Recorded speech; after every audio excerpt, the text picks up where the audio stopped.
गेहूं की बुआई का वक्त चल रहा और उससे पहले धान की कटाई के बाद में पराली जलाने को लेकर के इस वक्त जो कुछ हलचल चल रहा, हमने आपको बताया कि कैसे किसानों को गिरफ्तार किया जा रहा है। खबर अमरोहा से, जहां पर पराली जलाने पर हो रहे मुकदमों से किसानों में आक्रोश है। धुआं छोड़ रही फैक्ट्रियों के खिलाफ में किसानों का बिगुल इस वक्त देखने को मिल रहा है। किसानों का आक्रोश और विरोध प्रदर्शन देखने को मिल रहा है। फैक्ट्रियों के खिलाफ में डिप्टी कलेक्ट्रेट को एक ज्ञापन अब किसानों ने सौंपा है। किसानों के जरिए से ज्ञापन के जरिए प्रदूषण फैला रही फैक्ट्रियों पर कार्रवाई की बात की गई है।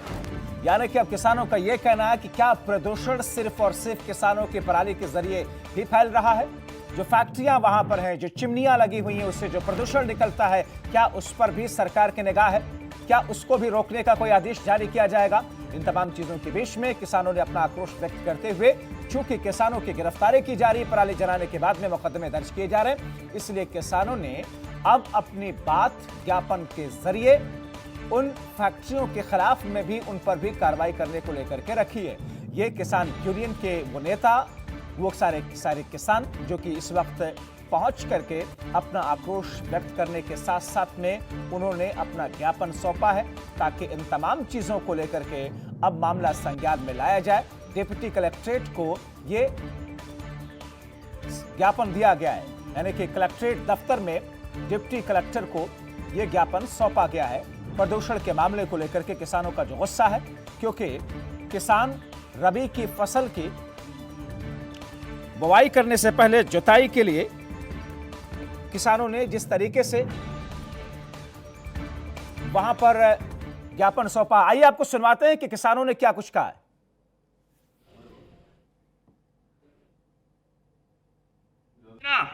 जो लगभग 50,000 किसानों के हमारे एक पैसा भी खाते में नहीं आई है। यदि 12,000 से उसका करें तो लगभग 60 करोड़ रुपए का नुकसान मेरे जनपद के किसानों को हुआ है। इस 60 करोड़ रुपए को या तो प्रशासन अपनी जेब से दे या सरकार से दिलाए। हम इस सरकार का इसलिए विरोध करते हैं, जो मेन मुद्दा है, फैक्ट्री है, इतनी गाड़ियां चल रही हैं, किसान तो 10 मिनट में पत्ती फूंक देता है, बाकी भट्टे चल रहे हैं, फैक्ट्री चल रही हैं, इतना प्रदूषण कर रही हैं, उन पे इनका कोई एक्शन नहीं है। और हमारी पत्ती पराली पे बहुत एक्शन है। मेरा कहने का मकसद ये है, ये किसान एक तरह से किसान को जो है गलबला रही है। जो फैक्ट्री और वो चल रही है, उन पर कोई प्रदूषण या उस पर कोई देखभाल नहीं कर रहा है। किसान जो है दूषित नहीं, हरियाली देता है किसान करते रहेंगे। तो ये एक स्थिति जो कि पराली जलाने को लेकर के और उसके बाद में जो स्थिति बन रही है उन फैक्ट्रियों के खिलाफ में, लखनऊ से लेकर के अमरोहा, कानपुर से लेकर के लखीमपुर खीरी, जहां पर फैक्ट्रियों के जरिए और फैक्ट्रियों से जो चिमनियां हैं, उनसे जो धुआं निकलता है, उनसे जो प्रदूषण फैलता है, इन तमाम चीजों पर, इससे बढ़ रहे प्रदूषण को लेकर के अब ज्ञापन डिप्टी कलेक्टर को किसानों ने सौंप दिया है। और रुख सीधे करेंगे अपने सहयोगी की तरफ। संकेत मिश्रा हमारे साथ में जुड़ रहे हैं इसी मामले पर ज्यादा और ताजा जानकारी के साथ में। संकेत, जाहिर तौर पर पराली जलाने को लेकर के एक आदेश है कोर्ट की तरफ से भी, और फिर सरकार उस पर सख्त है, पुलिस सख्त है, मगर किसानों की गिरफ्तारी, किसानों के खिलाफ मुकदमे और अब इन फैक्ट्रियों को लेकर के किसानों ने मोर्चा खोल दिया है। अब स्थिति कैसी बन रही है? देखिए, बात जो है वो वाजिब है किसानों की। अगर उनके खिलाफ कई कार्रवाई होती है, और लगातार कार्रवाई किसानों के खिलाफ पूरे उत्तर प्रदेश में हो रही है। खुद कृषि मंत्री आंकड़े जारी कर रहे हैं कि इतने मुकदमे उत्तर प्रदेश में किसानों के खिलाफ हुए, और तमाम जगहों पर पुलिस ने किसानों को पराली जलाने की आड़ में उनके साथ अभद्रता भी की, उनके कॉलर पकड़ कर उनको घसीटा, उनके साथ अभद्रता पुलिस प्रशासन के द्वारा की गई। यानी कि फिर मुख्यमंत्री योगी आदित्यनाथ को खुद बयान देना पड़ा और निर्देश देने पड़े कि किसानों के साथ कोई अभद्रता नहीं करेगा, बल्कि उनको जागरूक किया जाए, जागरूकता के अभियान चलाए जाएं, जिससे कि वो पराली न जलाएं। लेकिन किसानों ने जो बात उठाई वो वाकई वाजिब बात है कि अगर पराली जलाने पे मुकदमा हो सकता है तो तमाम ऐसी जगहें हैं। इस समय हम लखनऊ में हैं। लखनऊ उत्तर प्रदेश की राजधानी है, और सत्ता शीर्ष की नाक के नीचे तमाम ऐसी फैक्ट्रियां हैं जो खुलेआम चल रही हैं और धुआं उसमें उठ रहा है, चिमनियां धुआं उगल रही हैं, और उस पर किसी की नजर नहीं जा रही है। प्रदूषण नियंत्रण विभाग के अफसर चुप्पी साधे हुए हैं। प्रदूषण नियंत्रण विभाग उत्तर प्रदेश का आलम यह है कि अफसर सिर्फ मीटिंग कर रहे हैं, अधिकृत बयान अफसर देने से कतरा रहे हैं और सामने नहीं आ रहे हैं। इसकी वजह सीधी यही है कि इन अफसरों की साठगांठ है तमाम फैक्ट्री संचालकों के साथ में, और इनसे एक मोटी उगाही इनकी हर महीने होती है। यही वो वजह है कि सत्ता शीर्ष की नाक के नीचे उत्तर प्रदेश की राजधानी में सैकड़ों फैक्ट्रियां खुलेआम उनकी चिमनियां धुआं उगल रही हैं। और जो पड़ोस के रहने वाले स्थानीय निवासी हैं, उन्होंने हमारे कैमरे पर बोला कि हालात ये हैं कि हम अपने ही घर में कैद होकर रह गए हैं। यानी कि अगर सर्द मौसम आ रहा है और उसमें धूप सेकना चाहें तो धूप नहीं सेक सकते हैं छत पर बैठ के, क्योंकि चिमनियों से जो धुआं आ रहा है वो उनके घरों, उनकी छतों, उनके कमरों में घुस रहा है और खिड़की दरवाजे तक उनको बंद रखने पड़ रहे हैं। हालात ये हैं कि लोग घरों में कैद हैं। तमाम ऐसे सांस के मरीज हैं, पल्मोनरी के जो मरीज हैं, उनको अस्पताल तक जाना पड़ रहा है। तमाम ऐसे जो स्वस्थ लोग थे वो बीमार हो रहे हैं इन फैक्ट्रियों के धुओं की वजह से। तो ऐसे में किसानों का भी संकेत बने रहिए हमारे साथ में। आगे मैं इस पूरे मामले पर आपसे और जानकारी लूंगा। हमारे साथ में नीरज अवस्थी कानपुर से जुड़ चुके हैं, उनकी तरफ रुख कर लेता हूं। नीरज, प्रदूषण को लेकर के, पराली ना जलाने को लेकर के एक आदेश है, मगर किसानों का ज्ञापन सौंपना, आक्रोश बढ़ना के साथ इन फैक्ट्रियों के लिए क्या आदेश है, इन चिमनियों के लिए क्या आदेश है जिससे इतना प्रदूषण फैलता है, जिससे इतना धुआं निकलता है? देखिए, जब अगर बात की जाए कानपुर की, तो औद्योगिक शहर है कानपुर। यहाँ तमाम ऐसी फैक्ट्रियां हैं, तमाम कारखाने हैं जहाँ पे धुआं फेंक रही हैं वहां की चिमनियां, और वहां पे पॉल्यूशन का स्तर है वो और ज्यादा बढ़ा हुआ है। जो भी अगल बगल की हरियाली है, पेड़ पौधे हैं, उनमें धूल है और इतना कालापन है कि वो खुद बयां करता है कि किस तरीके की हकीकत है यहाँ पे।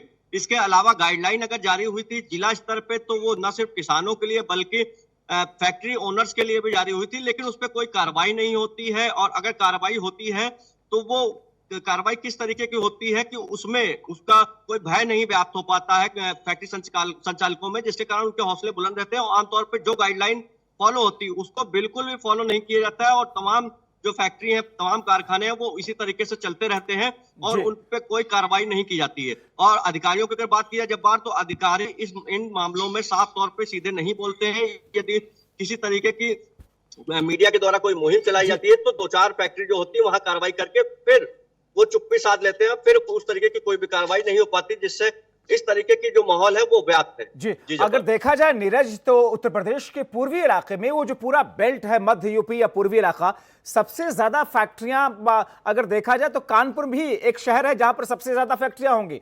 ऐसे में जो गाइडलाइंस हैं, जिन गाइडलाइंस का आप जिक्र कर रहे हैं, उन फैक्ट्रियों के लिए पालन तो नहीं होता है, न वो फैक्ट्री वाले पालन करते हैं। क्या ये समझा जाए कि पुलिस प्रशासन की मिली भगत होती है? जी बिल्कुल जब्बार, खास तौर पे जब भी इस तरीके के प्रदूषण का लेवल बढ़ता है तो न सिर्फ सरकारें बल्कि जिला प्रशासन भी अलर्ट हो जाता है। तमाम दावे किए जाते हैं, मीटिंगें होती हैं, गाइडलाइन बनाई जाती है और साफ तौर पे निर्देश किया जाता है कि शहरी इलाकों में जो फैक्ट्री चल रही है, जो कारखाने चल रहे हैं, उनके लिए भी अलग से गाइडलाइन और नियमावली बनाई जाती है। कई बार टाइमिंग को लेकर, कई बार जो चिमनियां होती हैं उनकी लंबाई को लेकर, इसके अलावा जो अपशिष्ट पदार्थ निकलते हैं फैक्ट्री से उनको लेकर तमाम गाइडलाइन बनती हैं। अधिकारी मगर जमीनी स्तर पे इस पे कोई कार्रवाई नहीं करते हैं, कोई रेड नहीं होती है, कोई छानबीन नहीं होती है, कोई जांच नहीं होती, जिसके बाद ये तमाम चीजें जो है लगातार चलती रहती है और जो माहौल बिगड़ रहा है वातावरण का, वो इसी तरीके बिगड़ता रहता है। जी जब्बार। संकेत, अब एक ऐसी स्थिति है जहां पर किसान सीधे सीधे फैक्ट्री मालिकान के खिलाफ आ गए हैं, ज्ञापन सौंप दिया है। गाइडलाइंस तो पहले हैं उन फैक्ट्रियों को लेकर के जिसका पालन नहीं हो रहा है, जैसा कि अभी नीरज बता रहे थे। तो अब आगे कैसी तस्वीर दिख सकती है संकेत? देखिए, ये जो नियम कायदे कानून है ये पहले से हैं, चाहे वो फैक्ट्री संचालकों के लिए हो और किसानों के लिए भी कोर्ट का बाकायदा आदेश आया था और अब सख्ती लगातार की जा रही है। लेकिन जो किसान है और फैक्ट्री संचालक है, उसमें अंतर सिर्फ यही है कि एक गरीब है जिसका आसानी से कॉलर पकड़कर यूपी पुलिस घसीटते हुए उसको ले जाती है और खुद कृषि मंत्री बाकायदा एक आंकड़ा पेश करते हैं कि इतने किसानों पर मुकदमे दर्ज हुए जो कि पराली जलाने के मामले में, और खुद पुलिस प्रशासन भी आंकड़े पेश करता है। लेकिन फैक्ट्री मालिकों का कोई आंकड़ा नहीं पेश करता है कि किसी फैक्ट्री संचालक के कॉलर तक यूपी पुलिस पहुंच पाई हो, जो कि बहुत बहादुर पुलिस एनकाउंटर स्पेशलिस्ट मानी जाती है उत्तर प्रदेश की, किसी फैक्ट्री संचालक के कॉलर तक अभी तक नहीं पहुंच पाई है। सिर्फ प्रदूषण नियंत्रण बोर्ड पर बात डाल दी जाती है और प्रदूषण नियंत्रण बोर्ड के जो अफसर हैं वो बाहर नहीं निकलते हैं। इस कदर वो लापरवाह, बेपरवाह और गैर जिम्मेदार हैं कि वो सिर्फ अपने दफ्तरों में कैद हैं। राजधानी लखनऊ उत्तर हिंदुस्तान के 10 शहरों में शामिल हो गया है ये शहर लखनऊ की प्रदूषण के मामले में, और उसके जिम्मेदार सीधे तौर पर ये अफसर ही हैं। और ये अफसर फैक्ट्री संचालकों पर कार्रवाई नहीं कर पाते हैं, उनसे घबराते हैं, उनसे दूर भागते हैं, या उनसे कोई लालच है इनको। लेकिन जो किसान है पराली जलाता है उसके कॉलर तक बहुत आसानी से यूपी पुलिस भी पहुंच जाती है और तमाम अन्य विभाग भी बहुत आसानी से पहुंच जाते हैं। उन अब ऐसे में गरीब, संकेत कमजोर, एक और लाचार सवाल। किसानों के साथ जी। में अभद्रता करने से भी बाज नहीं आते हैं। जी संकेत, एक और सवाल, क्योंकि कल झांसी के एक तहसीलदार ने कहा या एसडीएम ने कहा कि साहब पराली जलाने पर रोक है, हम रोकेंगे और गिरफ्तार भी करेंगे, जेल भी भेजेंगे, आपको अगर दिक्कत है तो फिर सरकार बदलवा दीजिए। ये एक प्रशासनिक अधिकारी का ये बयान कल आता है। सवाल यह है कि किसानों के पास में कोई विकल्प नहीं है, सरकार की तरफ से दिया गया, कृषि मंत्रालय की तरफ से दिया गया। क्या कोई विकल्प दिए जाने को लेकर के गौर हो रहा है, विचार किया जा रहा है, या फिर किसान को सीधे सीधे जेल में डाल दो साहब? तो किसान करे क्या? रबी की फसल की बुआई कैसे करेगा जब तक वो पराली कटे ना या उसे जलाई ना जाए? देखिए, ये एक बड़ी वाजिब समस्या है और इसको लेकर खुद मुख्यमंत्री योगी आदित्यनाथ ने निर्देश जारी किए हैं और कहा है कि उनके साथ अभद्रता न किए जाए, कोई बीच का रास्ता निकाला जाए। और इसको कृषि विभाग को सोचना है कि इसका बीच का रास्ता क्या है। लेकिन देखिए, आप अंतर दोनों ही चीज़ों में, कानून दोनों के लिए है। नियम कायदे कानून फैक्ट्रियों के लिए भी हैं और नियम कायदे कानून पराली जलाने वाले किसानों के लिए भी हैं। लेकिन पराली जलाने वाले किसानों को तो तुरंत पुलिस पकड़ लेती है, उन पर एफआईआर दर्ज करा देती है, जबकि वो पराली सिर्फ गांवों में होती है, गांवों खेतों में पराली होती है। यहाँ सत्ता शीर्ष की नाक के नीचे खुलेआम फैक्ट्रियां नियम कायदे कानून ताक पर रखकर चल रही हैं और उस पराली से ज़्यादा धुआं उगल रही है। इनके लिए वही कानून है जो कानून किसानों के लिए है। बिल्कुल संकेत, बिल्कुल आप बहुत वाजिब सवाल, वाजिब बिंदु उठा रहे हैं, और जो बात आप कह रहे हैं ये तस्वीरें उसकी गवाही दे रही है कि किस तरीके से गरीब किसानों को कॉलर से पकड़ करके घसीट कर वहां पर पुलिस के अधिकारी और पुलिसकर्मी लेकर के जाते हैं। ये बात फैक्ट्रियों के साथ में लागू क्यों नहीं होती? और ऐसे में ये सारे के सारे सवाल जो कि R9 टीवी पर इस वक्त आप देख रहे हैं कि चिमनियों को लेकर के आखिर क्या फैक्ट्री कारखाने प्रदूषण नहीं फैलाते हैं? चिमनियों के लिए जो गाइडलाइंस है उनका पालन क्यों नहीं किया जाता? अमीरों पर क्यों नहीं चलता है हंटर? ये सारे ऐसे सवाल हैं जो कि जनता की तरफ से उठाए जाते हैं। R9 टीवी इस वक्त आपको दिखा रहा है किसानों को क्यों घसीटते हैं कॉलर पकड़ करके पुलिस के अधिकारी। अमीरों पर रहम, किसानों पर ये सितम। और ऐसी स्थिति में जाहिर तौर पर जब किसानों के साथ में ये एक ऐसी स्थिति बन रही है तो फिर नीरज आपसे समझना चाहेंगे, पुलिस की नाक के नीचे कानपुर शहर हो या दूसरे शहर हो, वहां पर पुलिस नहीं पहुंचती है, प्रदूषण का स्तर वहां पर कितना ज्यादा होता है लेकिन पुलिस को कोई फर्क नहीं पड़ता है।